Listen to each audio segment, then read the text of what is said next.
Bonjour à tous et bienvenue sur cette nouvelle vidéo sur le logiciel Cyril. Nous allons voir les différentes étapes du traitement du ciel profond. Pour commencer, on va se rendre sur la petite maison pour sélectionner son dossier de travail contenant l'image à traiter. Vous cliquez sur Ouvrir, puis sur le bouton Ouvrir pour sélectionner son image. Elle est chargée sur la gauche. Nous avons accès aux 3 canaux rouge, vert, bleu et au canal RVB. L'image reste noire puisqu'elle est actuellement linéaire. On peut le changer en cliquant en bas sur linéaire et en choisissant auto-ajustement afin de pouvoir la visualiser. On peut constater qu'il y a une dominance verte, mais qui sera enlevée lors de l'étalonnage des couleurs et lors de la suppression du bruit vert. La première chose à faire, ça va être d'effectuer un recadrage, même si depuis la version 1, un recadrage automatique est en fait fait à la fin de l'empilement pour enlever les bandes noires. Mais si jamais il y a besoin d'enlever une partie de l'image où les étoiles ne seraient par exemple pas bonnes, il suffit de se rendre dans un des canaux, d'effectuer une sélection de l'image, puis un clic droit dessus et recadrer. Voilà. On peut également, si nous ne sommes pas contents du recadrage ou d'un traitement que l'on va effectuer par la suite, cliquer sur la petite flèche jaune, annuler, et la petite flèche verte permettra de rétablir. Ça peut être pratique lorsqu'on effectue un traitement, de voir l'avant-après, vérifier si il y a des problèmes ou une détérioration de l'image. Donc on va annuler le recadrage. Et la deuxième étape va être l'extraction du gradient. Donc traitement de l'image, extraction du gradient. On peut cliquer sur Générer. Le logiciel va placer différents points sur notre image. Quand on est dans les canaux, on ne voit pas bien du tout l'image, donc on peut se rendre dans le RVB et si besoin, changer l'auto-ajustement par le mode histogramme qui fera beaucoup mieux ressortir l'image. En se rendant sur un point, un clic droit permet de supprimer, alors non pas en RVB, il faut se rendre dans une couche, donc couleur par exemple rouge. On fait un clic droit dessus, ça aura pour effet d'enlever un point, un clic gauche permet de replacer un point. Donc là, dans notre exemple, on va le laisser et on clique simplement sur Appliquer. Pour pouvoir suivre les étapes des différents traitements, il peut être intéressant d'ouvrir la console afin de pouvoir vérifier ce qui a été fait. Voilà, donc là on voit bien qu'il y a eu une extraction du gradient sur les 3 canaux. La fenêtre est restée ouverte, donc il faut bien que je clique sur Fermer, puisque ça a été appliqué. Et je peux revenir en auto-ajustement pour pouvoir voir mon image. On va étalonner les couleurs dans l'étape suivante. Alors, 2 possibilités, toujours dans traitement de l'image, étalonnage des couleurs. Nous allons choisir le premier, qui est donc un étalonnage des couleurs manuel, en sélectionnant le fond de ciel et une étoile lumineuse pour la balance des blancs. On le sélectionne.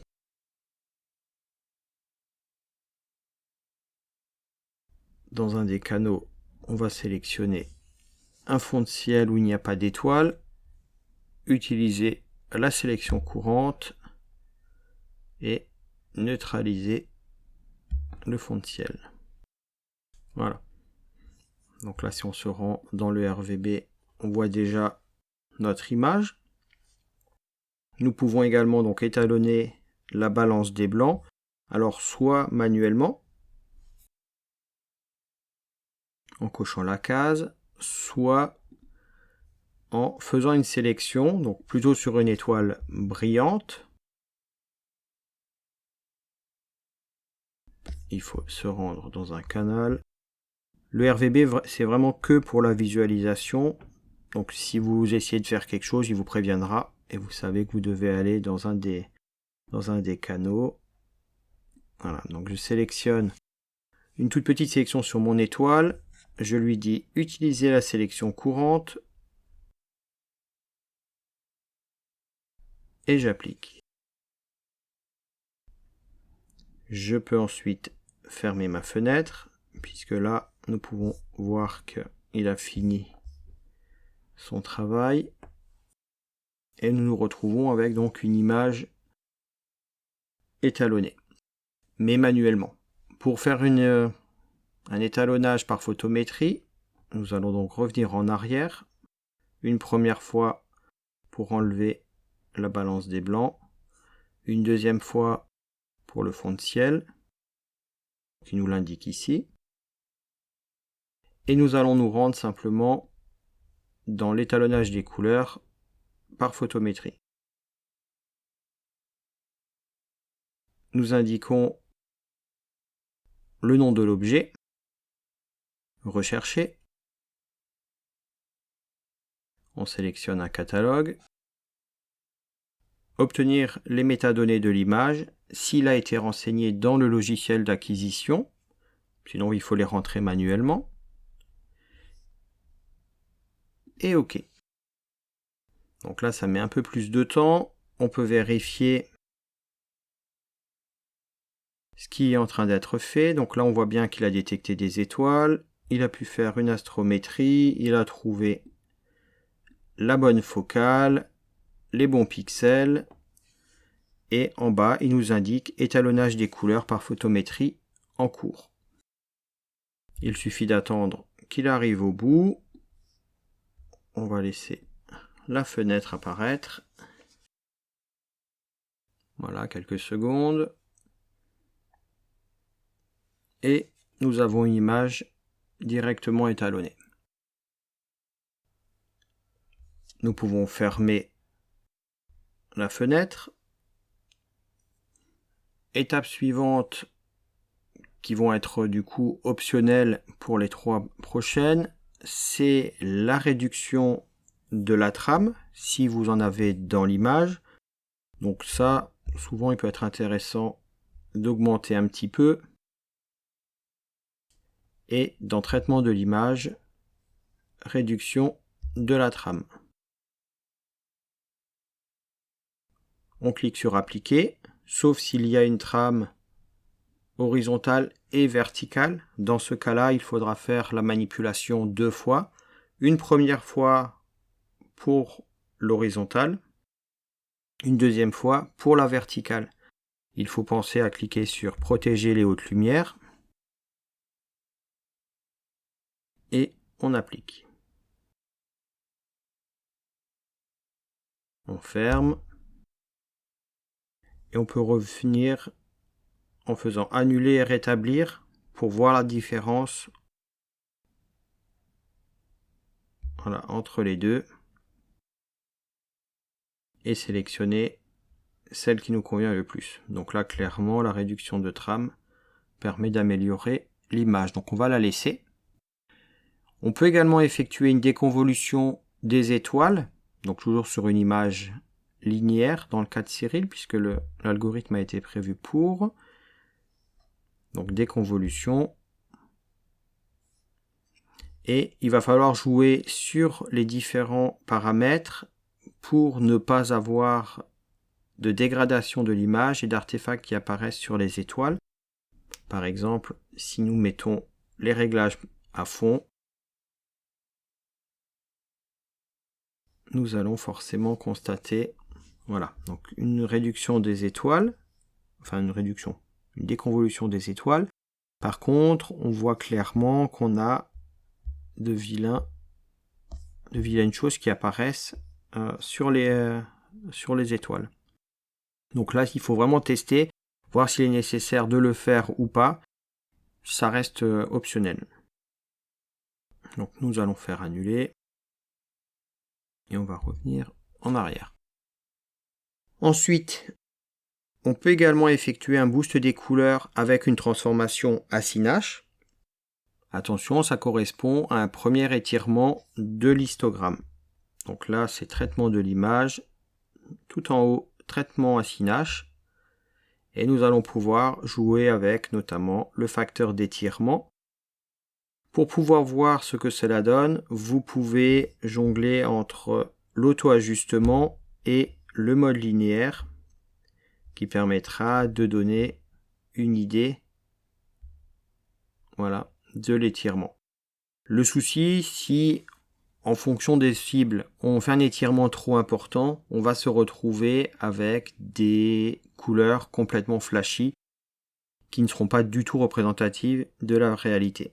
Donc c'est à utiliser avec modération et à tester, à faire un essai. On a l'aperçu qui nous permet de voir ce que ça va donner et ne pas hésiter à revenir en arrière et reprendre le traitement à partir de là. Donc on va faire annuler, on va pas en appliquer. On va simplement faire maintenant une correction de l'histogramme, donc un étirement, traitement de l'image, transformation de l'histogramme. Nous pouvons faire un réglage manuel à l'aide des 3 curseurs, mais le plus simple est souvent de cliquer sur le petit engrenage à droite qui va appliquer le même algorithme que l'auto-ajustement, et ensuite on peut éventuellement ajuster manuellement ces 3 petits points si on souhaite modifier ce qui est proposé. Donc on va rester sur le choix par défaut. Attention, il indique une perte. Ce pourcentage-là, si on clique sur appliquer, il va repasser à 0. Et si on fait en plusieurs itérations pour l'étirement de l'histogramme, ces pertes vont s'additionner. Donc attention de rester sur des valeurs faibles, voire très faibles. Donc on fait appliquer et fermer. Voilà, donc à partir de là, nous sommes en mode linéaire. On voit bien qu'on a à nouveau notre image qui n'est plus noire, mais avec les détails, sans devoir passer par l'auto-ajustement.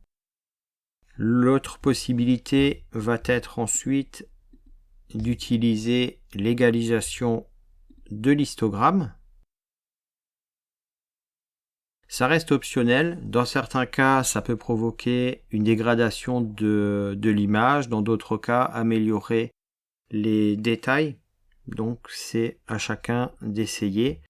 On peut cocher et décocher aperçu pour se donner une idée. Là, sur cette image, je trouve que ça donne beaucoup plus de grain à l'image en l'appliquant qu'en ne le faisant pas. Donc, on ne va pas l'appliquer, mais c'est une étape qui peut être intéressante. Ensuite, une étape qui peut être optionnelle, mais qui est utilisée quasiment systématiquement, ça va être la suppression du bruit vert. Donc là, on le voit, on a un voile vert, notamment sur le cœur. Traitement de l'image, suppression du bruit vert. On clique sur appliquer. Les choix par défaut sont bons. Et on va constater le centre qui va devenir beaucoup plus propre. Voilà. Donc on a vu la différence entre les deux. Le voile qui clairement, donc là, le bruit vert, et là, avec le retrait du bruit vert. Une fois cette suppression du bruit vert faite, on est quasiment au bout. On peut encore éventuellement effectuer une saturation des couleurs, si vous ne le faites pas sous Photoshop, Lightroom ou GIMP. Donc ça reste optionnel.